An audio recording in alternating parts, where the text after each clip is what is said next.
ప్రార్థన చేయడానికి ఏమైనా ఖర్చు అవుతుందా చెప్పాలి? ప్రార్థన చేయడానికి ఖర్చు అవుతుందా? ఖర్చు అవ్వదు. Prayer is an inexpensive but yet a very powerful and effective weapon. దేవుడు ప్రతి విశ్వాసికి ఇచ్చిన అత్యంత శక్తివంతమైన, అత్యంత సమర్థవంతమైన ఆయుధం ఏంటంటే ప్రార్థనే. మన ఇంట్లో ఎన్ని వస్తువులైనా ఉండొచ్చు, వాటిని తీసి వాడకపోతే మన క్వాలిటీ ఆఫ్ లైఫ్, మన జీవిత విధానం బెటర్ అన్నీ ఉన్నాయండి, ఉన్నాయి కరెక్టే, వాటిని ఉపయోగించడం తెలుస్తుందా? ప్రార్థన కూడా అంతే. చాలాసార్లు మనం అనుకుంటా ఉంటాం, ప్రార్థన నేను ఎప్పుడైనా చేయొచ్చు, కరెక్ట్, ఎప్పుడైనా చేయొచ్చు, కానీ చేస్తున్నామా?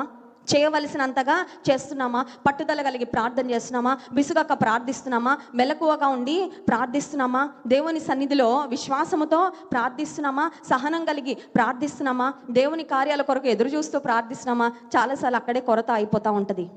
ప్రార్థన చాలా శక్తివంతమైన ఆయుధము. పేతురు చెరసాలలో ఉన్నప్పుడు సంఘము అతని కొరకు చేసిన ప్రార్థనను బట్టి పేతురును చెరసాల నుండి దేవుడు విడిపించాడు.